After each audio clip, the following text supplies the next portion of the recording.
ഇന്നൊരു പാലുകാച്ചുണ്ട്. കുറച്ച് ദൂരം കേട്ടോ പാലുകാച്ച്. അതുകൂടി ട്രെയിനാണ് കേട്ടോ പോകുന്നത്. ട്രെയിനിൽ കയറിയ എനിക്ക് വിൻഡോ സീറ്റ് മെയിൻ ആണ്. ഞാൻ അങ്ങനെ വലിയ കാര്യത്തിൽ ഇവിടെ കയറി ഇരുന്നതാണ്. നല്ല വെയിലുണ്ടായിരുന്നു, മുഖത്ത് തന്നെ അടിക്കുന്നുണ്ടായിരുന്നു രാവിലത്തെ വെയില്. പിന്നെ ഇറങ്ങാനുള്ള സ്ഥലത്ത് നമ്മൾ ഇറങ്ങിയിട്ട് കുറച്ച് നടക്കണം കേട്ടോ ബസ് സ്റ്റാൻഡ് എത്താനായിട്ട്. അങ്ങനെ അവിടെ ചെന്നിട്ട് നമ്മൾ ബസ് കയറി നമ്മൾ ആ സ്ഥലത്ത് എത്തിയതിനു ശേഷം നമ്മളെ കൂട്ടാനായിട്ട് കാറ് വന്നിട്ടുണ്ടായിരുന്നു. അതിനകത്താണ് നമ്മൾ പാലാച്ചി വീട്ടിൽ പോയിട്ടുണ്ടായിരുന്നത്. അങ്ങനെ നമ്മൾ അവിടെ ചെന്ന ഉടനെ ജ്യൂസ് കുടിച്ചിട്ടുണ്ടായിരുന്നു. ഗുവ ഫ്ലേവറിലുള്ള ജ്യൂസാണ് കുടിച്ചിട്ടുണ്ടായിരുന്നത്.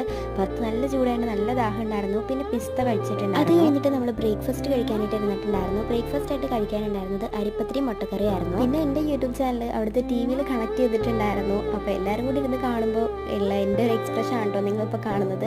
എനിക്ക് എൻ്റെ ശബ്ദമൊന്നും അധികം ഇഷ്ടമല്ല കേട്ടോ. ഉച്ചയ്ക്ക് കഴിക്കാനുണ്ടായിരുന്നത് നല്ല ചിക്കൻ ബിരിയാണിയും സാലഡും അച്ചാറുണ്ടായിരുന്നു. ഞാൻ എടുത്തിട്ടില്ല കേട്ടോ. അത് കഴിഞ്ഞിട്ട് കുറച്ച് ഐസ്ക്രീം നമ്മളെല്ലാവരും കൂടെ കഴിച്ചിട്ടുണ്ടായിരുന്നു. പിന്നെ നമ്മൾ അവിടെ നിന്ന് ഇറങ്ങിയിട്ടുണ്ടായിരുന്നു. ബസ്സിൽ കയറി നേരെ നമ്മൾ റെയിൽവേ സ്റ്റേഷനിൽ വന്നിട്ടായിരുന്നു കേട്ടോ വീട്ടിൽ വന്നിട്ടുണ്ടായിരുന്നത്. അപ്പോൾ ഇന്നത്തേക്ക്